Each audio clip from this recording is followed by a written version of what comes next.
Feels great. It feels really great. You win a national championship. That's what you do. You coach the game, you develop young men, and you put them in an opportunity to have success. And that's what we were able to do. And Eastern Washington was a great team. It was fun game planning for them. It seemed like a month, maybe a little short of a month, but it was awesome. Hands down to them. It's a great team. And our young men, and we're going to enjoy this. That's what we started out. I got there late in the game in June is when I was hired, and I know that prior to me even getting there, this was what everybody had talked about. Our senior class is one of the best classes I've ever been around in terms of young men, character, and their ability to understand the game of football and to really love the game of football. So it feels great. One thing that seemed real impressive to me is just distractions didn't seem to be a factor at all with everything going on with you guys making the move to K-State. How impressive is that was the case? Very impressive. The ability to be in a situation like this, which is very unique to college football. Obviously, having named Coach Ince as the head coach here, and Coach Keim still finishing out his contract here and things like that, it was handled probably as professional as it could be. I think that our staff, it's a credit to our staff and the closest that we have as a staff at NDSU, and really just Coach is handling it, as professional as I said that he could, and it was great. It was pretty seamless in terms of how we game planned, how we stuck together, even through recruiting. There were some things that happen in college football, but this is probably one of the most unique things that you'll see in college football when it comes to that.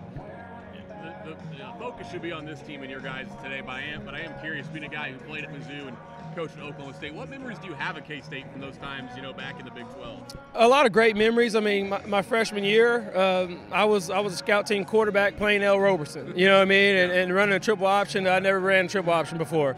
That's a memory I have of them specifically. And then my senior year, just when we were walking off the field my senior year in 2007, and it was prior to us going into the Kansas game, the band, the cheerleaders, the fans there in Manhattan were cheering us on, saying beat KU. I thought that was unbelievable as a player, looking back on that situation. That was probably another great moment just in my career that specifically had to do with Kansas State football. And like you said, I think this was a great game. NDSU treated me really well in just a few months that I was there. It was home to me. It became home to me, was developing great relationships, and as you transition into another place, that's what you look for and hope for. And I know the community in Manhattan is the same way in that way. Family atmosphere, and looking forward to making that transition. Absolutely. And the last one for me, of course, with those backgrounds and Kansas City, that area, with Mizzou and Oklahoma State down in Oklahoma, are those the areas you feel most confident recruiting in, or is it different for you? No, I feel confident. I'm from Oklahoma, born and raised, and I've recruited the Oklahoma, Missouri, Arkansas area, the Midwest, but I feel confident wherever I have to recruit.